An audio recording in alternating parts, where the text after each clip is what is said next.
오늘부터 우리가 창세기를 살펴보고자 합니다. 창세기 1장 하면 대부분의 사람들이 하나님의 만물 창조가 어떻게 이루어졌는지에 대해서 참 많은 관심을 갖습니다. 왜냐하면 1장 1절이 태초에 하나님이 천지를 창조하셨다라고 하는 말로 시작되기 때문에 더욱 그렇죠. 하지만 오늘은 하나님의 궁극적인 관심이 어디에 있었는지를 오늘 본문을 통해서 우리가 살펴보고자 합니다. 하나님의 궁극적인 관심, 그것은 바로 저와 여러분, 우리 인간에게 있었습니다. 이것은 창세기 1장의 창조 과정을 살펴보면 우리가 더욱더 알 수 있는데요. 여러분, 창조의 절정, 그러니까 그 완성이 무엇을 만드심으로 끝나게 됩니까? 우리는 이런 말을 하잖아요. 활용점정이다. 이 활용점정이 뭘로 끝납니까? 바로 우리 인간의 창조로 끝나게 되어집니다. 하나님의 궁극적인 관심이 그렇게 인간에게, 우리에게 있다라는 겁니다. 그러면 여러분, 우리는 여기서 한 가지 질문을 할 수가 있겠죠. 다른 질문이 아니라 바로 하나님이 우리 인간을 왜 만드셨을까라고 하는 질문입니다. 하나님이 우리에게 기대하시는 것은 뭘까요? 이것 또한 하나님이 우리 인간을 만드시고 맨 처음 주신 과제를 우리가 보면 알 수가 있는데요.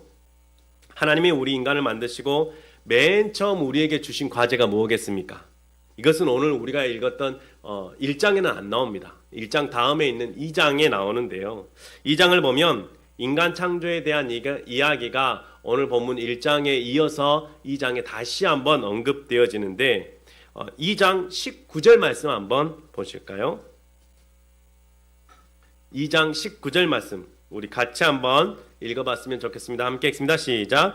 여호와 하나님이 흙으로 각종 들짐승과 공중의 각종 새를 지으시고 아담이 무엇이라고 부르나 보시려고 그것들을 그에게 이끌어 가시니 아담이 각 생물을 부르는 것이 곧 그 이름이 되었더라.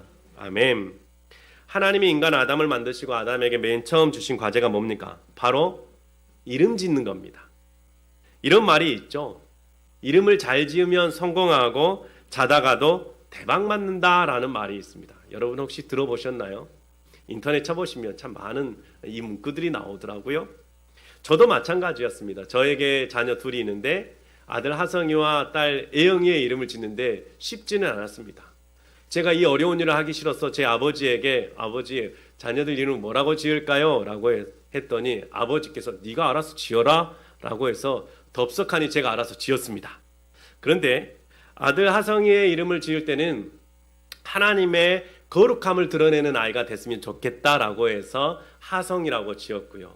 그리고 딸 애영이는 처음에는 아들이 하나님의 거룩하심을 드러냈으니까 딸은 하나님의 진실하심을 드러내야지 라고 하진이라고 지으려고 했습니다. 그랬더니 제 아내가 하진이라는 이름이 좀 안 이쁘다 라고 해가지고 애영이로 예수님의 영광을 드러내는 자녀가 되라라고 하는 뜻으로 애영이라고 지었습니다. 이름 짓는 것, 어쩌면 없는 것을 만드는 것이기 때문에 일종의 창조다라고 말할 수 있습니다. 이런 면에서 보면 우리 인간은 창조자 되시는 하나님을 닮았다라고 말할 수 있겠죠. 아담은 하나님의 첫 번째 주신 과제, 이름 짓는 일을 쉽지 않았을 겁니다. 왜냐하면 이름을 지으면서 아담이 고민했을 게 뭐겠어요? 하나님이 이 동물을, 이 식물을 어떤 기대를 갖고 만드셨을까를 먼저 생각해야만 했을 겁니다. 그리고 거기에 합당한 이름을 지어야 되니까 얼마나 어려웠겠습니까? 그러면 하나님은 우리 인간을 만드시면서 무엇을 기대하셨을까를 우리가 이제 본격적으로 생각해 보기를 원합니다. 오늘 본문을 통해서 우리가 이것을 살펴보기를 원하는데요. 세 가지를 가지고 살펴보기를 원합니다. 첫째는 하나님이 우리 인간을 만드시면서 기대하신 것은 하나님의 설계를 실현하는 삶을 살기를 원하셨다라는 것입니다. 사람들은 세상이 갑자기 또는 우연히 만들어졌다라고 생각하지만 절대로 그렇지가 않습니다. 하나님은 아무렇게나 생각나는 대로 그냥 창조하신 것이 아니었습니다. 엿새 동안 이 땅을 창조하셨는데요. 그 창조의 과정을 보면 하나님은 철저하게 계획 속에서 하나님의 설계도를 가지고 만드셨다라고 하는 것을 우리가 알 수 있습니다. 여러분, 첫째 날 만들어진 게 뭡니까? 첫째 날 바로 빛입니다. 그리고 두 번째 날 만들어진 것이 뭐냐면 윗 궁창물과 아랫 궁창물, 그러니까 하늘과 바다입니다. 그리고 셋째 날 만들어진 게 뭐예요? 바로 아랫 궁창물에서, 그러니까 바다에서 묻이 드러나라 육지를 만드셨습니다. 그 육지 안에 식물들, 나무들을 다 만드셨고요. 그리고 넷째 날은요, 첫째 날 만드셨던 이 빛이 역할을 할 수 있도록 해와 달과 별들을 만드셨습니다. 그리고 다섯째 날에는요, 이 하늘과 바다에서 살 수 있는 새와 또 물고기를 만드셨습니다. 그리고 여섯째 날에는 셋째 날 만드셨던 이 육지에서 살아갈 수 있는 동물들, 그리고 우리 인간을 창조하셨죠. 이렇듯 하나님께서는 철저하게 계획성 있게 이 땅을 창조하셨다라는 것을 우리가 알 수 있습니다. 여러분, 하나님의 뜻과 계획감 속에서 이 모든 만물이 창조되어졌다면, 그러면 우리가 하나님의 그 기대, 하나님의 뜻, 하나님의 계획하심을 벗어나서 살 수 있느냐라는 겁니다. 없죠. 철저하게 우리는 하나님의 뜻이 뭐고 하나님의 계획하심이 무엇인지를 우리의 삶 속에서 살피면서 우리는 살아가야 합니다. 여러분, 우리가 지난주에 로마서를 끝내면서 여러분들에게 부탁드렸던 것이 있습니다. 뭐였습니까? 로마서를 1장부터 16장까지 하루에 3장씩 다시 한번 읽어보시기를 원했는데요. 여러분은 어떠셨는가요? 수혜 때문에 걱정하고 기도하시느라고 못 읽으셨죠? 여러분, 이번 주에 다시 한번 로마서 1장부터 16장까지 여러분 꼼꼼하게 읽어보시고 할 수만 있으시다면 한번 필사도 한번 해보시기 바랍니다. 로마서는 어찌됐든 복음에 대해서 그 어떤 성경보다도 더 자세하게 말씀하고 있는 말씀이기 때문에 여러분 그렇게 해보시길 바라고요. 어찌됐든 사도 바울이 로마서 12장 1절과 2절에서 우리가 어떻게 살아야 되는지를 분명하게 이야기하고 있습니다. 여러분, 우리 로마서 12장 1절 2절 앞에 화면에 준비했는데요, 우리 같이 함께 읽어보기를 원합니다. 함께 읽습니다. 시작. 그러므로 형제들아, 내가 하나님의 모든 자비하심으로 너희를 권하노니 너희 몸을 하나님이 기뻐하시는 거룩한 산 제물로 드리라. 이는 너희가 드릴 영적 예배니라. 너희는 이 세대를 본받지 말고 오직 마음을 새롭게 함으로 변화를 받아 하나님의 선하시고 기뻐하시고 온전하신 뜻이 무엇인지 분별하도록 하라. 아멘. 우리는 그리스도인으로서 이 세대를 본받지 말고 오직 마음을 새롭게 함으로 변화를 받으라 라고 말씀합니다. 그리고 그 다음에 진짜로 중요하게 나오는 말이 뭡니까? 하나님의 선하시고 기뻐하시고 온전하신 뜻이 무엇인지 분별해야 한다라는 겁니다. 내 마음대로 내 뜻대로 살아서는 안 된다라는 말이죠. 그러면 하나님의 선하시고 기뻐하시고 온전하신 뜻이 뭘까요? 또 한 부분, 이 부분이 성경에 나오는데요, 데살로니가전서 5장 16절부터 18절에 나옵니다. 우리 같이 한번 앞에 화면에 나와 있는 말씀 읽겠습니다. 함께 읽습니다. 시작. 항상 기뻐하라. 쉬지 말고 기도하라. 범사에 감사하라. 이것이 그리스도 예수 안에서 너희를 향하신 하나님의 뜻이니라. 아멘. 하나님의 뜻, 하나님의 계획하심을 분별하는 것이 우리에게 매우 중요합니다. 그리고 그것을 예수 그리스도 안에서 이루면서 항상 기뻐하고 쉬지 않고 기도하며 범사에 감사할 수 있어야 합니다.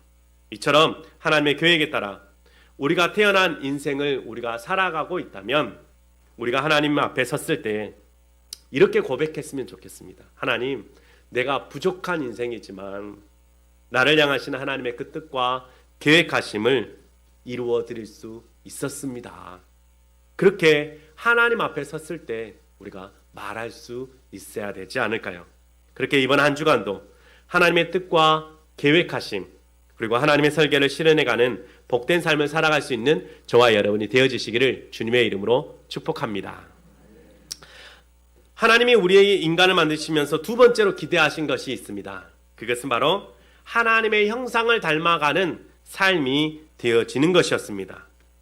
여러분, 어른들이 좋아하면서도 싫어하는 말이 있습니다. 그것이 뭘까요? 그것은 바로 날 닮았다는 겁니다. 왜 좋아하냐면 날 닮아서 이 아들이 이 딸이 잘생겼고 이쁘고 공부도 잘하고 모든 일을 잘해 라고 하면 제일 듣기 좋죠. 근데 또 한편으로는 당신을 닮아가지고 이런 거야 라고 하면 이 말만큼 듣기 싫은 거 없습니다. 누구나 할 것 없이 듣고 싶은 것은 뭡니까? 날 닮아서 저런다라고.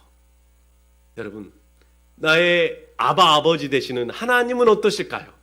하나님도 마찬가지일 것 같습니다. 날 닮아서 저렇게 행복한 교회 성도들이 잘한다고 그런 말씀 듣기를 원하는 거 아닐까요?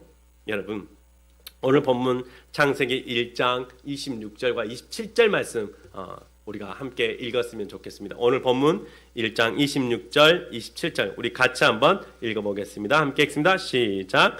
하나님이 이르시되 우리의 형상을 따라 우리의 모양대로 우리가 사람을 만들고 그들로 바다의 물고기와 하늘의 새와 가축과 온 땅과 땅에 기는 모든 것을 다스리게 하자 하시고 하나님이 자기 형상 곧 하나님의 형상대로 사람을 창조하시되 남자와 여자를 창조하시고. 아멘.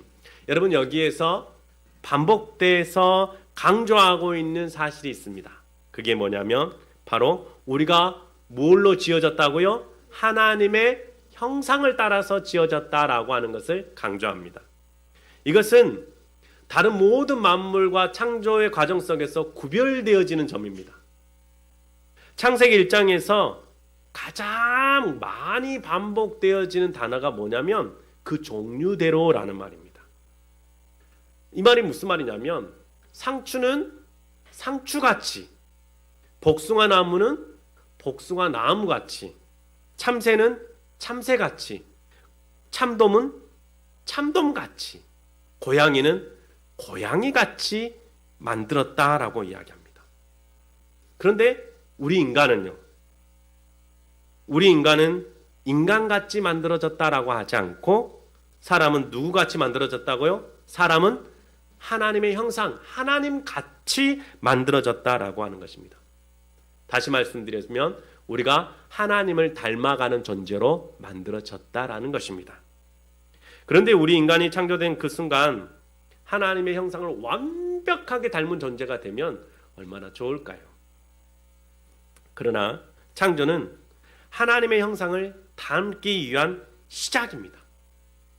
우리 인간의 일생의 중요한 목적 중 하나가 바로 하나님의 형상을 지속적으로 닮아가는 겁니다. 왜 그래야 하느냐? 그래서 에베소서 4장 13절은 우리에게 이렇게 말씀합니다. 앞에 화면에 말씀을 준비했는데요. 이 말씀도 우리가 같이 함께 읽어봤으면 좋겠습니다. 같이 읽습니다. 시작. 우리가 다 하나님의 아들을 믿는 것과 아는 일에 하나가 되어 온전한 사람을 이루어 그리스도의 장성한 분량이 충만한 데까지 이르리니. 아멘.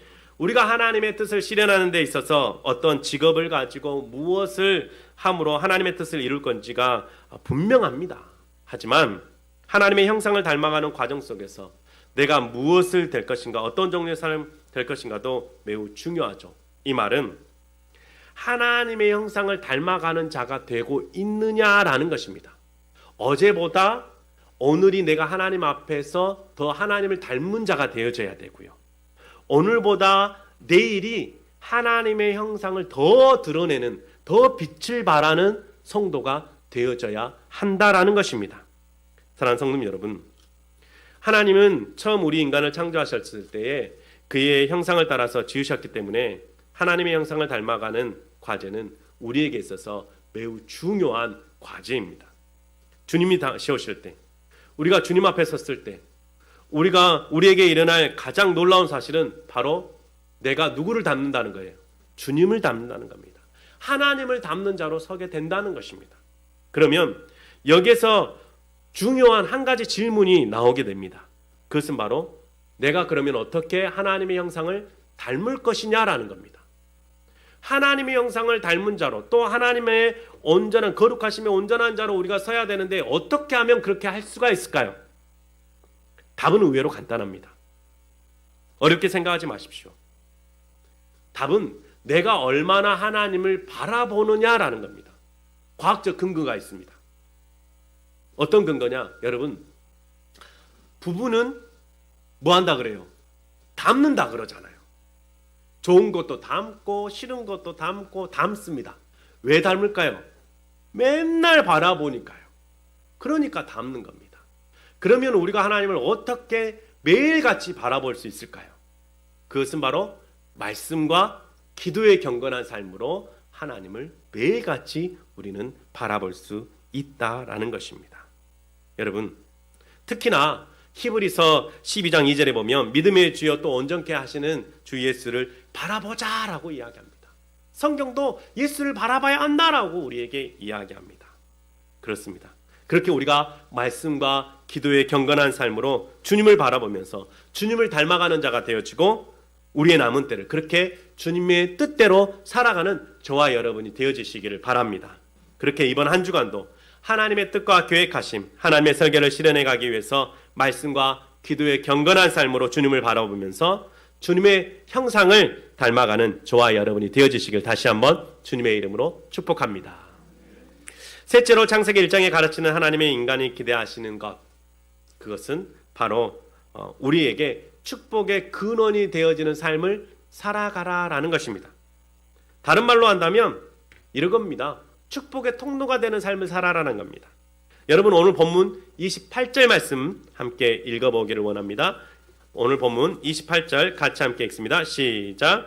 하나님이 그들에게 복을 주시며 하나님이 그들에게 이르시되 생육하고 번성하여 땅에 충만하라. 땅을 정복하라. 바다의 물고기와 하늘의 새와 땅에 움직이는 모든 생물을 다스리라 하시니라. 아멘. 하나님이 인간을 창조해놓고 인간에게 제일 먼저 하신 행위가 뭡니까? 바로 우리를 축복하신 겁니다. 하나님이 인간을 축복하시면서 다른 많은 것들 중에 뭐라고 말씀하십니까? 생육하고 번성하라 라고 말씀하십니다. 여러분, 생육하고 번성한다는 거 한마디로 이야기하면 뭐겠습니까? 아이 많이 낳으라는 거죠. 이것을 그냥 아이 많이 낳는 걸로 여러분 끝내버리면 안 됩니다. 하나님께서 우리에게 축복해 주신 것을 자녀를 통해 다음 세대를 통해 뭐 하라는 거예요? 그들에게 패스해 주라는 겁니다. 그렇게 우리는 믿음의 가문을 천대까지 이루어 가야 합니다. 여러분, 또한 생육하고 번성하는 것뿐만 아니라 뭐라고 말씀하십니까? 땅에 충만하고 땅을 정복하라라고 말씀하십니다. 이것은 축복으로 땅을 채우라는 것입니다. 이건 단순히 우리가 축복을 받는데 초점을 두는 말씀이 아닙니다. 축복을 받아서 그 축복으로 이 땅을 축복하고 그렇게 우리가 축복의 통로가 되어서 다른 사람들도 하나님의 영광을 누릴 수 있게 해라 라고 하는 말이죠. 이것은 나중에 믿음의 조상되었던 아브라함을 부르실 때 좀 더 명확하게 말씀되어집니다. 창세기 12장 2절에 이렇게 말씀합니다. 앞에 화면에 말씀을 준비했는데요. 우리 같이 한번 읽어보실까요? 함께 읽습니다. 시작. 내가 너로 큰 민족을 이루고 내게 복을 주어 내 이름을 창대하게 하리니 너는 복이 될지니라. 아멘. 여러분, 우리는 이 세상에 왜 왔을까요? 그냥 일반 사람들이 이야기하는 것처럼 바람처럼 왔다가 바람처럼 사라지는 그 인생을 살라고 우리가 이 땅에 왔을까요? 아닙니다. 우리에게 분명하게 하나님은 일거리를 주셨습니다. 목적이 있습니다. 그 목적이 무엇입니까?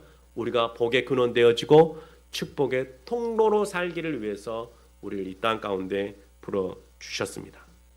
여러분, 하나님의 축복을 나누도록 우리 인간을 사용하시는 하나님의 그 기대는 그 어떠한 때도 결코 철회되지 않습니다. 혹 우리의 타락한 모습을 통하여서 하나님께서 우리를 책망하시고 우리를 벌하실지언정 하나님께서 우리가 복의 근원 되어지고 축복의 통로가 되어지시는 것은 끝까지 그것을 놓지 아니하십니다. 우리가 이것을 어디서 알 수 있느냐? 하나님은 노아 시대 때 지난 한 주간 일어났던 이런 수해와는 비교할 수도 없을 만큼 홍수로 이 땅을 심판하셨습니다. 그런데 창세기 9장을 보면요, 홍수가 끝난 후에 새로운 하늘이 보이고 새로운 땅이 보이고 새로운 세계가 다시 시작될 때 하나님이 주셨던 말씀이 있습니다. 그 말씀이 뭘까요?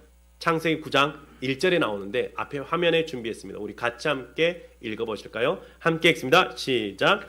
하나님이 노아와 그 아들들에게 복을 주시며 그들에게 이르시되 생육하고 번성하여 땅에 충만하라. 아멘. 오늘 창세기 1장에 나와 있는 말씀과 똑같은 말씀을 다시 한번 반복하고 계신 것을 우리가 확인할 수가 있죠. 우리는 축복받기 위해 태어난 사람입니다. 그러나 축복을 받는 데서 여러분 끝나면 안 된다라고 말씀을 드렸습니다. 축복을 받아 축복을 나누도록 하기 위해서 주님은 저와 여러분을 부르셨습니다. 지난주에 말씀드린 것처럼 우리가 복음을 자랑하는 것이 축복을 나누는 것입니다. 또 우리가 이웃에게뿐만 아니라 세계 열방을 향하여서 복음을 전한다면 이 세계 모든 열방이, 모든 족속이 더불어서 축복을 나누게 될 겁니다. 여러분, 실제적인 방법으로 우리가 어떻게 나누어야 하겠습니까? 지난번에 어제 일이죠, 어제 일. 수해로 인해서 고통받는 이웃들이 참 많이 있습니다. 그래서 저도 설교를 마무리하고 준비하면서 아는 교회들과 특히나 물 가까이에 있는 지어져 있는 교회들, 그리고 지대가 낮은 곳에 공장들이 있고 생업에 터전이 있는 분들에게 일일이 다 전화를 드렸어요. 그랬더니 다들 생업에 터전에 지금 나와 있고 하시더라고요. 그러면서 그렇게 말씀하시는 거예요. 목사님, 4cm 남았어요. 이게 뭐냐면 공장이 물 차는데 4cm 남았다는 말이에요. 또 가까운 교회 목사님의 교회는 허리까지 물이 차서 예배를 드리기가 힘들다라고 하는 말씀들도 있었습니다. 그리고 다들 마지막에 하실 말씀이 목사님이든지 집사님이든지 권사님들이든지 다 똑같았어요. 전화줘서 고맙다. 여러분, 그렇게 전화하면서 안부를 물며 작은 사랑을 나누고 축복을 나누는 삶을 우리가 이번 한 주간 살았으면 좋겠습니다. 그뿐만이 아닙니다. 여러분, 안도일 집사님의 그 치유를 위해서 시간을 내어서 중보로 기도하는 것, 그것 또한 축복을 나누는 것입니다. 여러분, 그렇게 우리 안도일 집사님의 건강을 위해서 여러분들의 중보로 축복을 나누어 주실 수 있기를 바랍니다. 사랑하는 성도 여러분, 하나님의 때가 되어졌을 때 주님 다시 오실 것입니다. 또 우리의 남은 삶을 다 살았을 때 우리는 주님 앞에 서게 될 것입니다. 그때 여러분을 향한 하나님의 기대를 하나님 앞에서 어떻게 이루었다라고 여러분은 말씀하실 것입니까? 주님 앞에 내어놓을 수 있는 것이 있는 나의 삶이 무엇인지, 나를 향한 하나님의 기대가 어떻게 이룰 것인지 고민하고 말씀을 따라서 이번 한 주간 여러분의 삶의 현장에서 다시 한번 힘있게 살아가는 저와 여러분 되어지시기를 주님의 이름으로 축복합니다.